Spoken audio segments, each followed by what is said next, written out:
Friends ಎಲ್ಲರೂ ಹೇಗಿದ್ದೀರಾ friends? ಇವತ್ತು ನಾನು ಮಧ್ಯಾಹ್ನ ಊಟಕ್ಕೆ ಮಾವಿನಕಾಯ್ದು ಚಟ್ನಿ ಮಾಡ್ತಾ ಇದ್ದೇನೆ.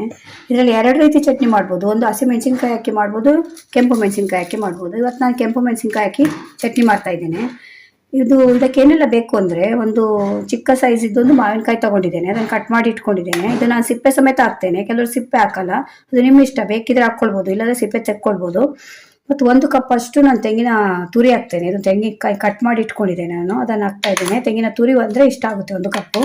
ಮತ್ತು ಇದು ಒಗ್ಗರಣೆಗೆ ಒಂದು ಸ್ವಲ್ಪ ಸಾಸಿವೆ, ಜೀರಿಗೆ ಮತ್ತು ಉದ್ದಿನಬೇಳೆ, ಮತ್ತು ಒಂದು ಸ್ವಲ್ಪ ಇದು ಕೂಡ ಒಗ್ಗರಣೆಗೆ ಕರಿಬೇವು, ಮತ್ತು ಒಂದು ಸ್ವಲ್ಪ ಇಂಗು ತೊಗೊಂಡಿದ್ದೇನೆ. ಇಂಗು ಒಗ್ಗರಣೆ ಮಾಡುವಾಗ ಇಂಗು ಪೌಡ್ರ್ ಹಾಕ್ಕೊಳ್ಬೋದು. ನನ್ನ ಹತ್ರ ಗಟ್ಟಿ ಇಂಗಿದೆ, ಅದರಿಂದ ನೋಡಿ ಇದು ಗಟ್ಟಿ ಇಂಗು ಹಾಗೆ ಹಾಕ್ತಾ ಇದ್ದೇನೆ ರುಬ್ಕೊಳ್ಳುವಾಗ. ಮತ್ತೊಂದು 3 ರಿಂದ 4 ಕೆಂಪು ಮೆಣಸಿನ್ಕಾಯಿ. ಇದು ಏನು ಅಂದರೆ, ನೀವು ಡೈರೆಕ್ಟಾಗಿ ರುಬ್ಕೊಳ್ಳುವಾಗ ಕೆಂಪು ಮೆಣಸಿನ್ಕಾಯಿ ಹಾಕ್ಬೋದು. ಅದನ್ನು ಕೆಂಪು ಮೆಣಸಿನ್ಕಾಯಲ್ಲಿ ನಾನು ಕಲರಿಗೆ ಇದು ಬ್ಯಾಡಗಿ ಮೆಣಸಿನ್ಕಾಯಿ ತಗೊಂಡಿದ್ದೇನೆ. ಇದು ಖಾರಕ್ಕೆ ಗುಂಟೂರು ಮೆಣಸಿನ್ಕಾಯಿ ತಗೊಂಡಿದ್ದೆ. ನಿಮಗೆ ಖಾರ ಜಾಸ್ತಿ ಬೇಕು ಅಂದರೆ 2 ತೊಗೊಳ್ಬೋದು, ಅದೆರಡು ಇದು ತೊಗೊಳ್ಬೋದು. ಇದನ್ನು ನಾನು ಬಾಣಲೆ ಹಾಕಿ ಫ್ರೈ ಮಾಡಲ್ಲ, ಇದನ್ನು ಗ್ಯಾಸಲ್ಲಿ ಸುಟ್ಕೊಂಡು ಇದಕ್ಕೆ ಹಾಕ್ತೇನೆ. ಇದರಿಂದ ಏನಂದರೆ ಒಂದು ಥರ ಫ್ಲೇವರ್ ಚೆನ್ನಾಗಿರುತ್ತೆ ಮತ್ತು ರುಚಿ ಕೂಡ ಚೆನ್ನಾಗಿ ಬರುತ್ತೆ ಮೆಣಸಿನ್ಕಾಯಿ ಸುಡೋದ್ರಿಂದ. ಬನ್ನಿ ಇವಾಗ ಹೇಗೆ ಮಾಡೋದು ಅಂತ ತೋರಿಸ್ತೇನೆ. ಮಿಕ್ಸಿದು ಜಾರ್ ತೊಗೊಂಡಿದ್ದೇನೆ. ಇದಕ್ಕೆ ನಾನು ರುಬ್ಕೊಳ್ಳಿಕ್ಕೆ ಇದು ಮಾವಿನಕಾಯಿ ಕಟ್ ಮಾಡಿ ಇಟ್ಕೊಂಡಿದ್ದೇನಲ್ಲ, ಇದನ್ನು ಹಾಕಿ ನೀವು ಫಸ್ಟು ರುಬ್ಕೊಳ್ಬೇಕು. ಯಾಕೆಂದರೆ ಇದು ಸಣ್ಣ ಆಗಲ್ಲ, ನೀವೆಲ್ಲ ಒಟ್ಟಿಗೆ ಹಾಕ್ಕೊಂಡ್ರೆ ಸಣ್ಣ ಆಗಲ್ಲ ಅದು. ಅದರಿಂದ ಇದನ್ನು ಹಾಕಿ ರುಬ್ಕೊಳ್ತೀನಿ. ಇದು ಸ್ವಲ್ಪ ಸಣ್ಣ ಆದಮೇಲೆ ತೆಂಗಿನಕಾಯಿ ತುರಿ, ಮತ್ತು ಇದು ಸ್ವಲ್ಪ ಕರಿಬೇವು ಇದಕ್ಕೆ ಕೂಡ ರುಬ್ಕೊಳ್ಳುವಾಗ ಹಾಕ್ಕೊಳ್ಳಿ. ಮತ್ತು ಈ ಕೆಂಪು ಮೆಣಸಿನ್ಕಾಯಿ ಹಾಕಿ ರುಬ್ಕೊಳ್ಬೇಕು. ಇವಾಗ ಫಸ್ಟು ನಾನು ಇದನ್ನು ರುಬ್ಕೊಂಡು ಬರ್ತೇನೆ.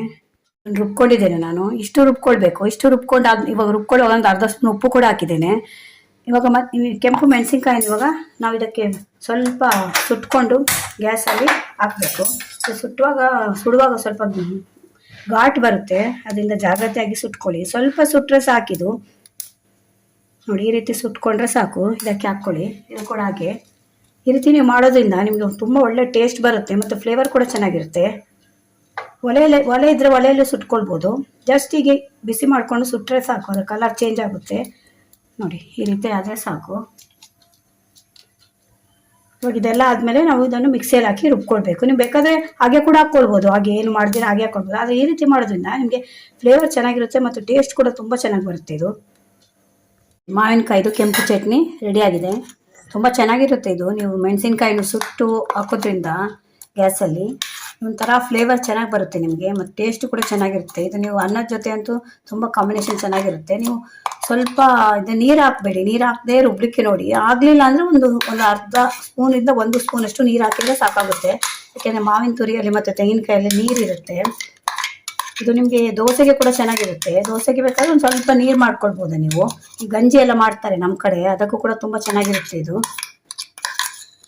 ನಾನಂತೂ ಒಗ್ಗರಣೆ ಮಾಡ್ತಾ ಇದ್ದೇನೆ. ನಾವು ತೆಂಗಿನಕಾಯಿ ಎಣ್ಣೆಯಲ್ಲಿ ಒಗ್ಗರಣೆ ಮಾಡ್ತಾ ಇದ್ದೇನೆ. ನೀವು ಬೇಕಿದ್ರೆ ಯಾವುದಾದ್ರೂ ಎಣ್ಣೆಯಲ್ಲಿ ಒಗ್ಗರಣೆ ಹಾಕ್ಕೊಳ್ಬೋದು.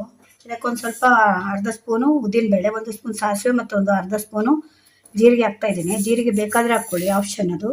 ಮತ್ತು ಒಂದು ಸ್ವಲ್ಪ ಕರಿಬೇವು ಎಲೆ.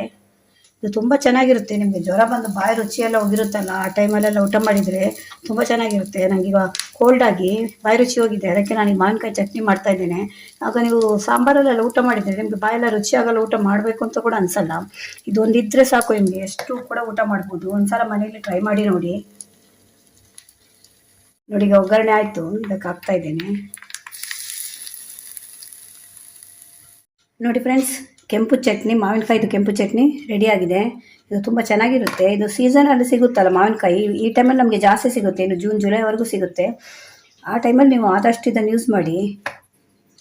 ಇನ್ನು ಸೀಸನಲ್ಲಿ ಸಿಗೋ ಇದು ವೆಜಿಟೇಬಲ್ಸು ಮತ್ತು ಫ್ರೂಟ್ಸ್ ಎಲ್ಲ ಆದಷ್ಟು ನಾವು ತಿನ್ನಬೇಕು. ಒಂದ್ಸಲ ಮನೆಯಲ್ಲಿ ಟ್ರೈ ಮಾಡಿ ನೋಡಿ, ತುಂಬ ಚೆನ್ನಾಗಿರುತ್ತೆ ಇದು. ಈ ವಿಡಿಯೋ ನಿಮ್ಗೆ ಇಷ್ಟ ಆದರೆ ನನ್ನ ಚಾನಲ್ ಸಬ್ಸ್ಕ್ರೈಬ್ ಮಾಡ್ಕೊಂಡು ನೋಡಿ. ಇದೇ ಥರ ಹೊಸ ವಿಡಿಯೋ ತೊಗೊಂಡು ಮತ್ತೆ ಬರ್ತೇನೆ. Bye friends.